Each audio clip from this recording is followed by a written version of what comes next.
Rumahku adalah rumah doa. Matius 21 ayat 1 sampai dengan 17. Saudara, keluar dari Yeriko menuju Yerusalem. Itulah Yesus dari Nazaret dan murid-muridnya. Orang banyak dalam jumlah besar mengikuti dia. Syahdan, ada dua orang buta di pinggir jalan. Mendengar bahwa Yesus sedang lewat, mereka berseru-seru, "Kasihanilah kami, anak Daud." Perhatikan saudara, anak Daud adalah sebutan untuk Mesias. Kedua orang buta itu memanggil Yesus dari Nazaret, anak Daud.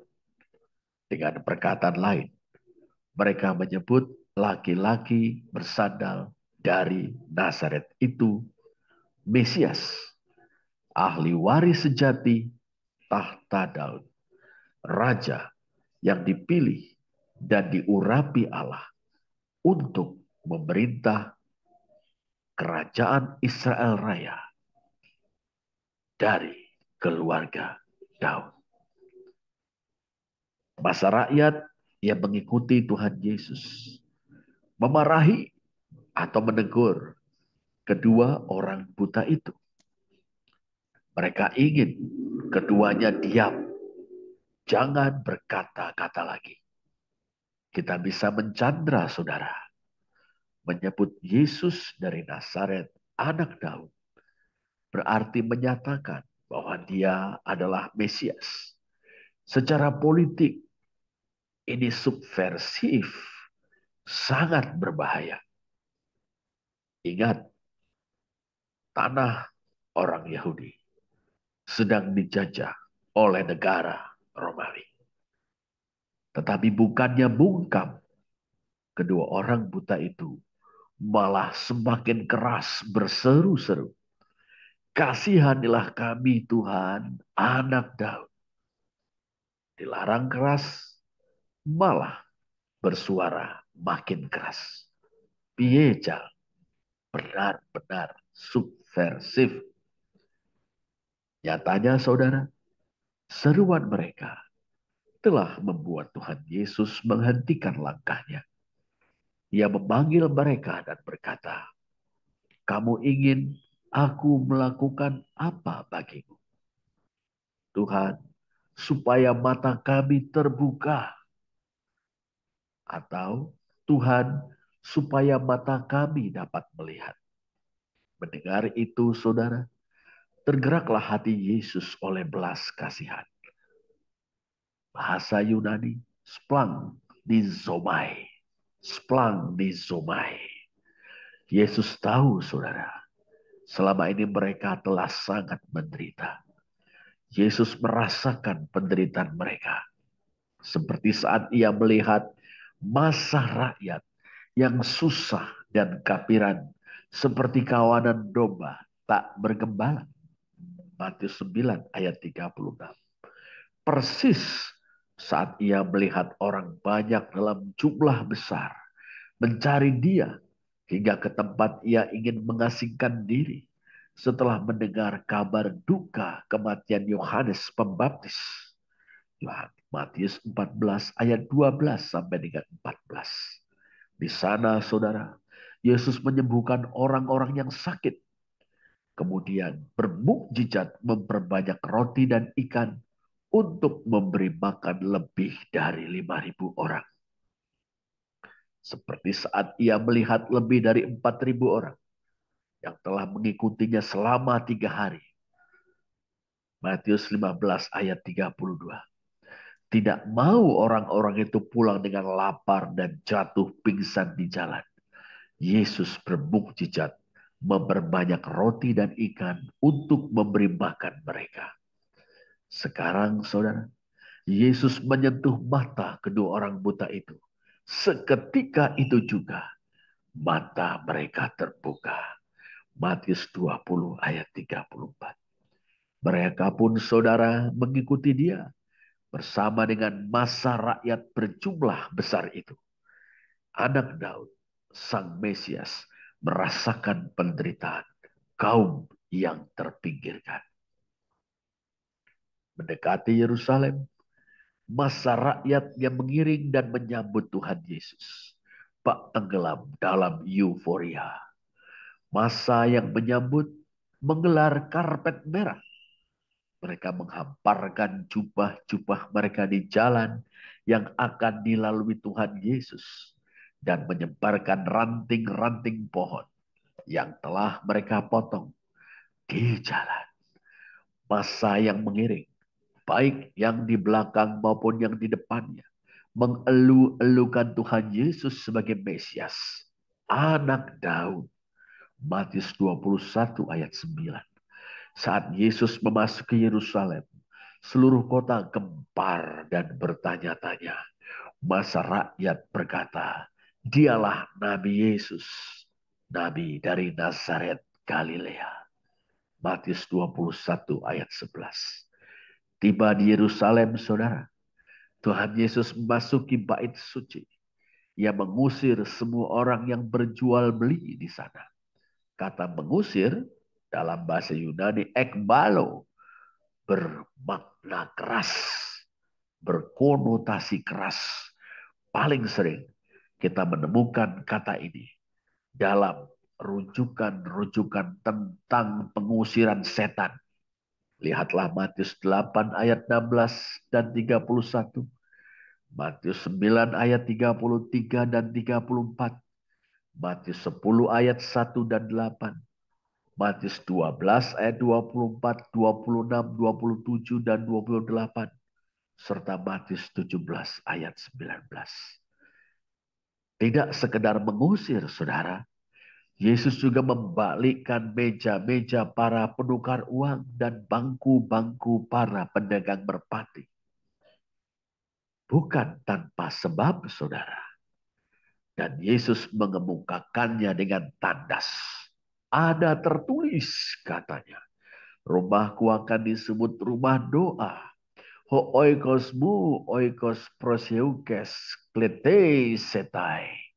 Matius 21 ayat 13a. Rumahku akan disebut rumah doa. Lihatlah saudara, Yesaya 56 ayat 4 sampai dengan 8. Yang dalam Alkitab terjemahan bahasa Indonesia yang baru. Dikatakan rumahku akan disebut rumah doa bagi segala bangsa. Beti, betefila yukra, lekal ha'amim. Tetapi, sambung Yesus, kamu telah membuatnya menjadi persembunyian para perampok. Humeis aton, epoyesate spelayon leston. Kamu menjadikannya sarang penyamun. Demikian terjemahan baru bahasa Indonesia terbitan Lembaga Alkitab Indonesia. Lihatlah Yeremia 7 ayat 11. Sudahkah menjadi sarang penyamun di matamu? Rumah yang atasnya namaku diserukan ini. Ham arat paritsim haya habayat haze aser nekra shemi alau beendeke. Sudahkah menjadi sarang penyamun di matamu? Rumah yang di atasnya namaku diserukan ini. Saudara, bukannya menjadi rumah doa atau oikos proseukes, bait suci atau rumah Allah, telah dibuat menjadi sarang penyamun atau persembunyian para perampok spelayon lestat dalam transaksi jual beli, termasuk pertukaran uang yang digelar di bait suci, telah terjadi perampokan. Bait suci atau otoritas bait suci melegalkannya. Dan dengan demikian mengelabui mata umat yang datang untuk mempersembahkan kurban dalam rangka beribadah kepada Allah. Termasuk kaum miskin yang hanya sanggup mempersembahkan kurban berupa burung merpati. Karena itu bait suci telah berfungsi menjadi persembunyian para perampok. Saudara, selanjutnya terlihatlah pemandangan yang mencengangkan.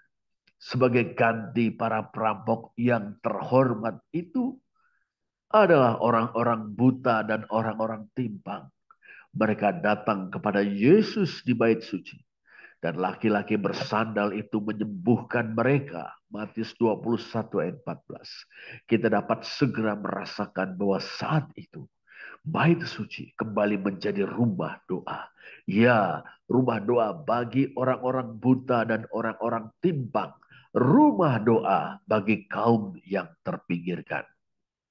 Saudara, dahulu kala saat berusaha merebut kota Yerusalem, Raja Daud merasa sangat terhina ketika orang Yebus, penduduk asli kota itu, berkata kepadanya, "Engkau tidak sanggup masuk kemari. Orang-orang buta dan orang-orang timpang akan mengenyahkan engkau." 2 Samuel 5 ayat 6. Mengejek Raja Daud, orang Yebus sesumbar bahwa ia tidak akan berhasil merebut Yerusalem. Jangankan merebut kota itu, menghadapi penduduk yang lebih atau yang paling lemah di kota itu pun Raja Daud tidak akan sanggup. Mendengar itu, saudara, Raja Daud menjadi sangat geram. Ia bilang hatinya membenci orang-orang timpang dan orang-orang buta. 2 Samuel 5 ayat 8b. Kemudian dengan strategi yang tepat, yakni dengan menerobos masuk melalui saluran air, Daud berhasil merebut kota Yerusalem. Namun entah bagaimana, orang mengatakan orang buta dan orang timpang tidak akan masuk ke rumah itu. Uru upesiah loyavo al-habayit dalam teks Ibrani. Atau dalam teks Yunani, terjemahan kuno perjanjian lama dalam bahasa Yunani alias Septuaginta, tufloi kai koloi uk eselusontai es oigon kurio. Orang-orang buta dan orang-orang timpang tidak akan masuk ke dalam rumah Tuhan. Saudara, perlakuan Yesus terhadap orang-orang buta dan orang-orang timpang sangat berbeda dengan sikap Daud dan orang-orangnya terhadap mereka. Ia menyambut orang-orang buta dan orang-orang timpang di rumah doa dan menyembuhkan mereka. Padahal Yesus adalah Mesias, anak Daud. Betapa anak Daud memberi tempat kepada kaum yang terpinggirkan, wabil khusus orang-orang buta dan orang-orang timpang di rumah Tuhan. Saudara, dalam pada itu di bait suci juga hadir anak-anak. Mereka berseru-seru Hosana bagi anak Daud. Yang berarti kumohon berilah keselamatan bagi anak Daud, ya Allah.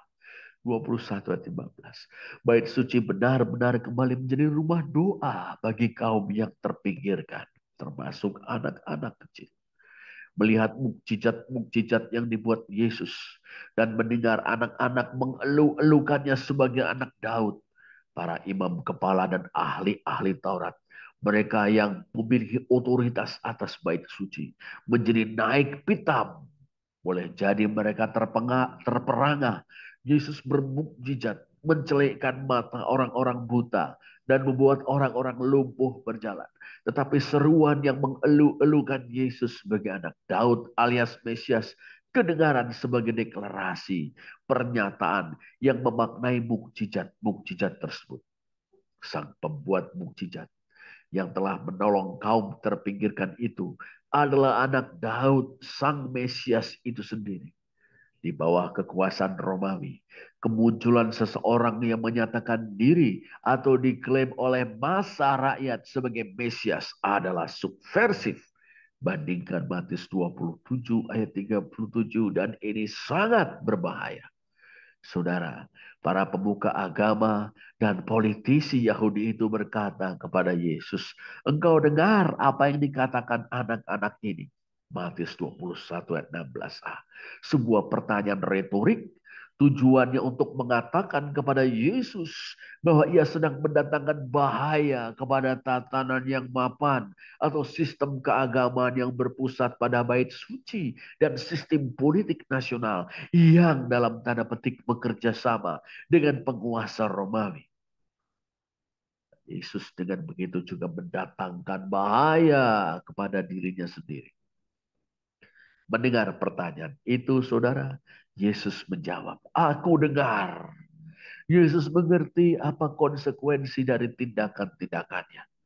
Lalu sambungnya, "Belum pernahkah kamu baca dari mulut bayi-bayi dan anak-anak yang menyusu, engkau telah menyediakan puji-pujian." Dalam teks Yunani kita membaca ekstomatos nepion, kaitela sonton, katertiso ainon. Ia mengutip Mazmur 8 ayat 2 dalam teks Septuaginta.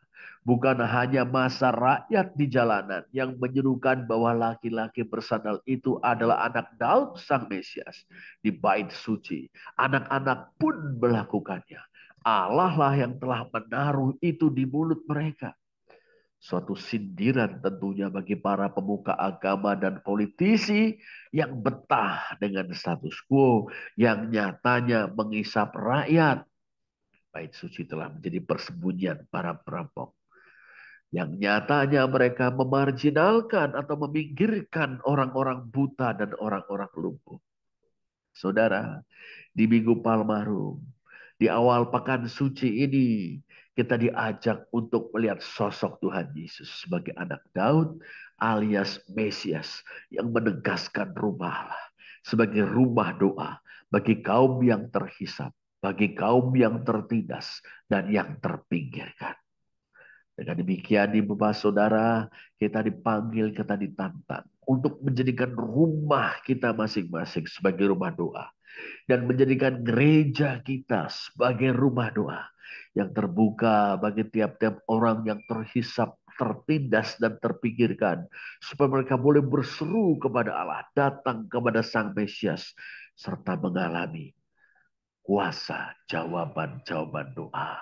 Terpujilah Allah. Amin.